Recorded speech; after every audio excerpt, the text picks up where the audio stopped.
इस वीडियो में हम एसएससी जेईई 2022 मेंस की जो बुकलेट है उसके बारे में थोड़ा डिस्कशन करेंगे। मैंने एसएससी जेईई मेंस का 2022 वाला जो पेपर है वो दिया था 26 फरवरी को एंड उसका रिज़ल्ट है वो आ चुका है। और रिज़ल्ट के बाद में जो बुकलेट है वो हम आरटीआई के थ्रू मंगवा सकते हैं। तो आरटीआई के थ्रू मैंने अपनी कॉपी मंगवाई है एंड इस बुकलेट में हम पूरी जो चीज़ें हैं उनके बारे में डिस्कशन करेंगे। कहाँ कहाँ मार्क्स कटे हैं और किन वजह से मार्क्स कटे हैं। थोड़ी सिली मिस्टेक्स भी हुई है जिनकी वजह से मार्क्स काटे गए हैं और कहीं कहीं पर ऐसी जगह भी हैं जहाँ पे मार्क्स नहीं कटने चाहिए थे फिर भी कटे हुए हैं। तो उन सारी चीज़ों के बारे में इस वीडियो में हम डिस्कस करेंगे थोड़ा। यहाँ पे सबसे पहले जो फर्स्ट पेज होता है बुकलेट का वो इस प्रकार से दिखाई देता है एग्ज़ाम में। यहाँ पे अपनी ब्रांच लिखी हुई होती है और यहाँ पे थोड़ा इंस्ट्रक्शन दिया हुआ रहता है। ये नोट यहाँ पे स्टार लगा के इसको नोट कर लेना चाहिए कि इसमें दिया हुआ है कि अगर रोल नंबर और सिग्नेचर और थंब इम्प्रेशन और लैंग्वेज का जो टिक मार्क है लैंग्वेज सिलेक्शन का वो अगर नहीं किया होगा तो ऐसे स्टूडेंट्स की कॉपी इवेलुएट नहीं होगी, उनको 0 मार्क्स अवॉर्ड किया जाएगा। ये यहाँ पे क्लियरली मेंशन किया हुआ है एक एक चीज़। यहाँ पे जो फर्स्ट पेज के बाद में जो यहाँ पे थोड़ा डिटेल दी हुई रहती है, यहाँ पे ये डिटेल पूरी फिलअप करनी होती है। यहाँ पे रोल नंबर है, यहाँ पे सिग्नेचर है और यहाँ पे थंब इम्प्रेशन है, यहाँ पे लैंग्वेज सिलेक्शन का है। एग्जामिनर सबसे पहले कॉपी चेक यहीं से स्टार्ट कर देंगे। चारों चीज़ें अगर फिलअप हो रखी हो तभी कॉपी आगे चेक करते हैं, अदरवाइज कॉपी रिजेक्ट हो जाती है। इस बार भी काफ़ी स्टूडेंट के साथ ऐसा हुआ है कि उनकी कॉपियाँ रिजेक्ट हो गई थी इस वजह से सिली मिस्टेक्स की। किसी ने रोल नंबर नहीं मेंशन किए थे, किसी ने थंब इम्प्रेशन और ये लैंग्वेज वाला साइन है इसको भी कंपलसरी है ये टिक करना, अदरवाइज कॉपी इवेलुएट नहीं होती है। यहाँ पे जो ये टेबल दी हुई है, यहाँ पे जो टेबल दी हुई है वो दी हुई है क्वेश्चंस आपके कितने अटेम्प्ट किए रहे हैं और कौन से क्वेश्चन में कितने मार्क्स आपको मिले उस चीज़ के बारे में यहाँ पे पूरा दिया हुआ है। यहाँ पे मैंने जो फर्स्ट क्वेश्चन है मैंने फर्स्ट क्वेश्चन को स्किप कर दिया था। सेकंड क्वेश्चन में मेरे को 26 मार्क्स मिले थे, थर्ड क्वेश्चन में मेरे को 29, फोर्थ क्वेश्चन में 47 और फिफ्थ में 48, सिक्स में 49। इस प्रकार टोटल ओवरऑल मेरे को 199 मार्क्स आउट ऑफ 300 मिले हैं।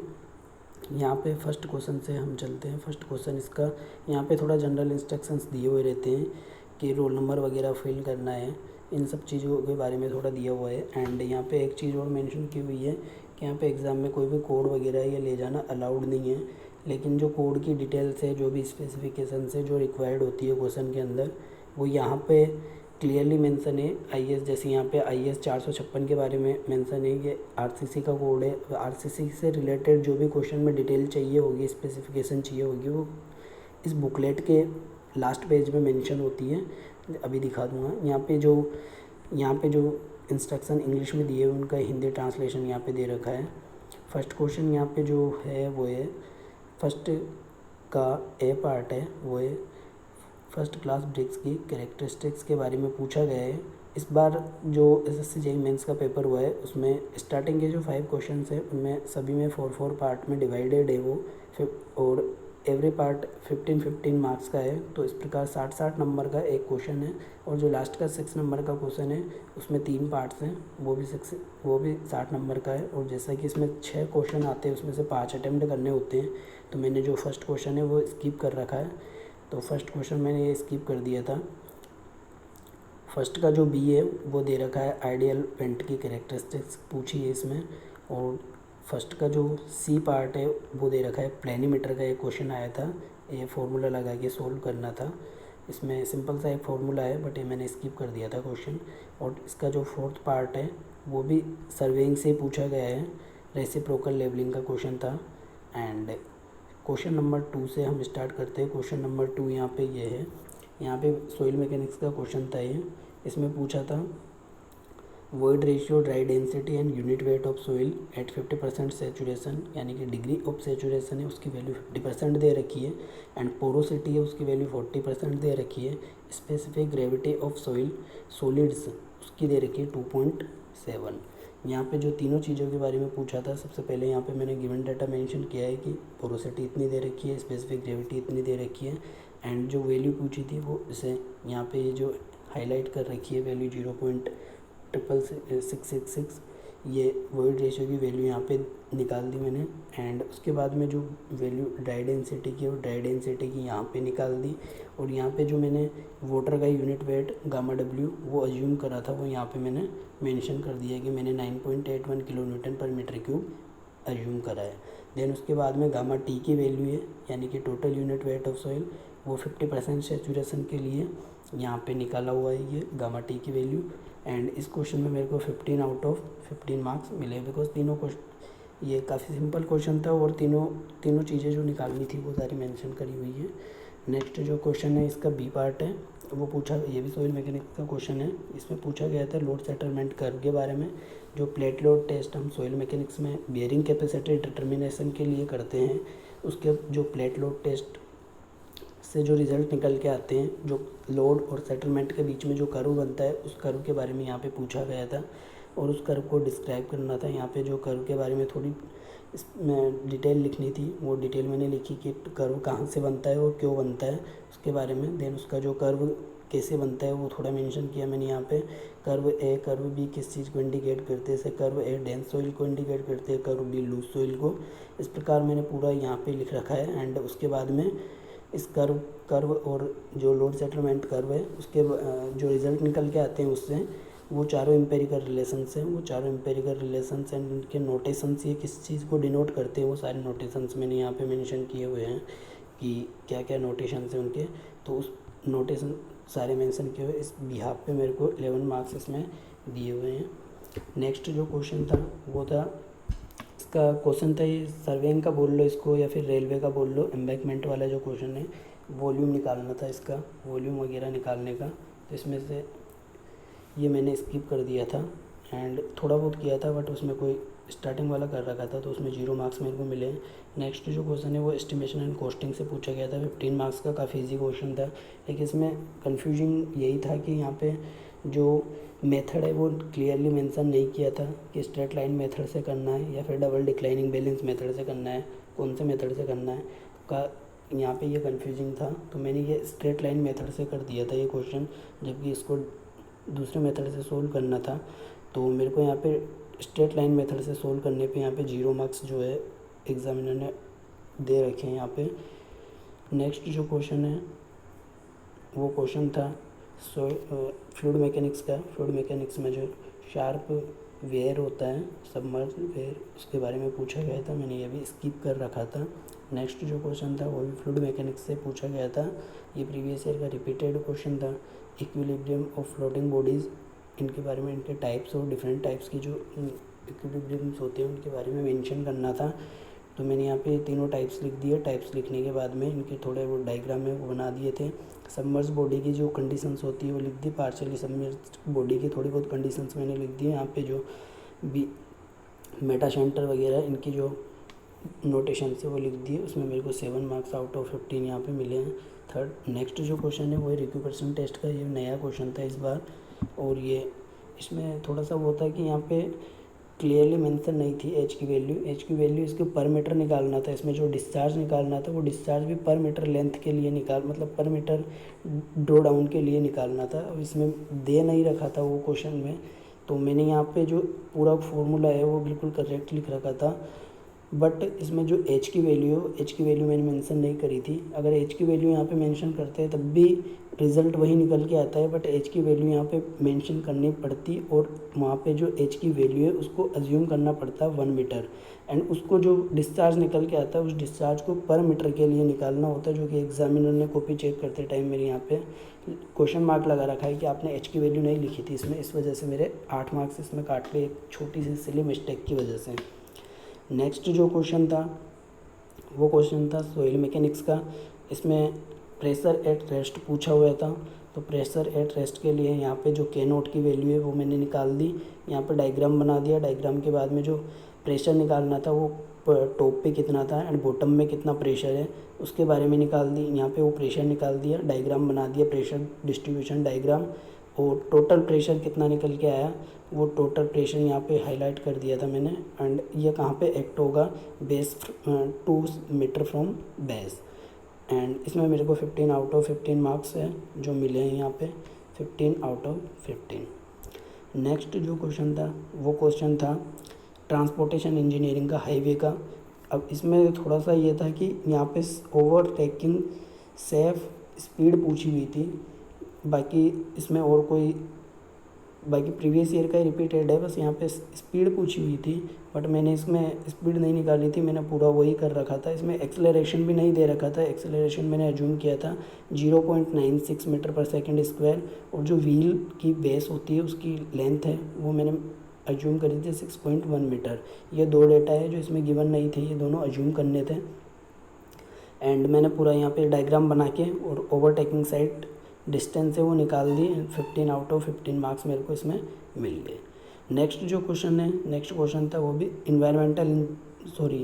ये उसी का था, ट्रांसपोर्टेशन इंजीनियरिंग का। इसमें रेलवे के स्लीपर्स के बारे में पूछा था, स्लीपर्स के कितने टाइप के स्लीपर्स होते हैं उन स्लीपर्स के बारे में लिखना था, एंड किसी भी एक टाइप के स्लीपर्स को उठा के उसको उसके एडवांटेज एंड डिसएडवांटेज के बारे में लिखना था। तो यहाँ पे कितने टाइप्स के स्लीपर्स होते हैं, यहाँ पे मैंने मेंशन किया कि कंक्रीट स्लीपर 2 टाइप्स के होते हैं, pre stress and post tensioning.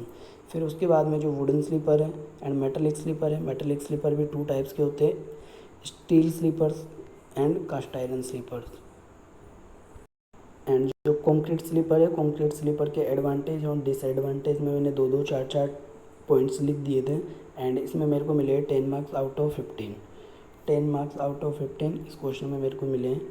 And जो नेक्स्ट क्वेश्चन है वो क्वेश्चन था एनवायरमेंटल इंजीनियरिंग का, जो कि प्रीवियस ईयर का रिपीटेड क्वेश्चन था, बस इसमें थोड़ा सा मॉडिफिकेशन कर रखा था। प्रीवियस ईयर में जो पूछा था वो यूवी रेज मेथड के बारे में पूछा था, यहाँ पे डिसइंफेक्शन की क्लोरीनेशन मेथड के बारे में पूछा था। इसमें मैंने वेरियस टाइप के मेथड, क्लोरीनेशन क्यों करते हैं या डिसइंफेक्शन प्रोसेस है वो क्यों किया जाता है वाटर के ऊपर, तो उसके बारे में लिखा कि ये पैथोजेनिक बैक्टीरिया को किल करने के लिए किया जाता है।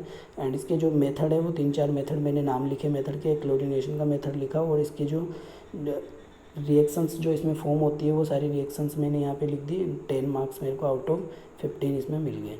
नेक्स्ट जो क्वेश्चन था वो भी एनवायरमेंटल इंजीनियरिंग से पूछा गया था, rapid sand filter and slow sand filter के बीच में डिफ्रेंशिएट करना था, और ये मैंने पूरा यहाँ पे मतलब एक एक पॉइंट मैंने यहाँ पे मेंशन किया। जैसे रेट ऑफ फिल्ट्रेशन है तो स्लो सैंड फिल्टर की कितनी होती है, रैपिड सैंड फिल्टर की रेट ऑफ फिल्ट्रेशन कितनी होती है, बैक्टीरिया रिमूवल एफिशिएंसी है वो इसकी कितनी होती है, इसकी कितनी होती है, कॉस्ट ऑफ कंस्ट्रक्शन किसकी हाई होती है, किसकी लो होती है, वो सारी चीज़ें मैंने यहाँ पे ऐसे कम्प्लीटली 12 पॉइंट्स मैंने इसमें नोट किए थे। इनमें 12 में से 12 पॉइंट्स के मेरे को 12 मार्क्स आउट ऑफ 15 इसमें मिल गए। नेक्स्ट जो क्वेश्चन था वो shear force and bending moment diagram का था, सोम से ये क्वेश्चन पूछा हुआ था, प्रीवियस ईयर का रिपीटेड क्वेश्चन था 15 मार्क्स का। जैसे प्रीवियस ईयर में पूछा था सेम एज इट इज़ ऐसा कैसे ही पूछा है, लेकिन मेरे को थोड़ी सी इसमें सिली मिस्टेक हो गई थी। बेंडिंग मोमेंट डायग्राम बनाते टाइम बेंडिंग मोमेंट डायग्राम में वो इसका थोड़ा सा इस टाइप से वैल्यू मैंने पूरी क्लियरली वैल्यूज़ मैंने पूरी सही लिखी थी, बट लास्ट में थोड़ा सा इसका जो बेंडिंग मोमेंट डायग्राम है वो इस टाइप से बनता, जो कि मैंने थोड़ा सा गलती कर दिया था। इस टाइप से इसका बेंडिंग मोमेंट डायग्राम बनता, बट मैंने थोड़ा सा इसमें गलती कर दिया था, एंड मैंने सिंपली सपोर्टेड की तरह बना दिया था, तो बेंडिंग मोमेंट डायग्राम मेरा गलती हो गया था, और शियर फोर्स डायग्राम है वो मेरा करेक्ट था।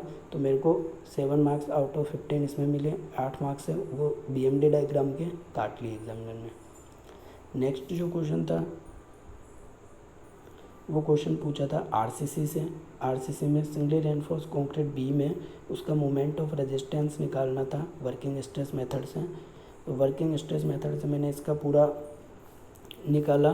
फर्स्ट में मैंने यहाँ पे एक्चुअल न्यूट्रल एक्सिस डेप्थ निकाली, यहाँ पे क्रिटिकल न्यूट्रल एक्सिस डेप्थ निकाली, एंड देन इन दोनों को कंपेयर किया। कंपेयर करने के बाद में यहाँ पे मोमेंट ऑफ रेजिस्टेंस निकाला, मोमेंट ऑफ रेजिस्टेंस की वैल्यू को यहाँ पे निकाल के हाईलाइट कर दिया। 15 आउट ऑफ 15 यहाँ पे मेरे को मार्क्स मिले। नेक्स्ट जो क्वेश्चन था वो भी RCC से पूछा गया था, कॉलम का क्वेश्चन था।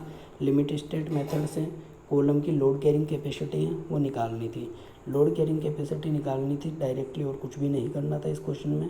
यहाँ पे मैंने लोड कैरिंग कैपेसिटी निकाली, एंड 15 आउट ऑफ 15 मेरे को मार्क्स मिल गए।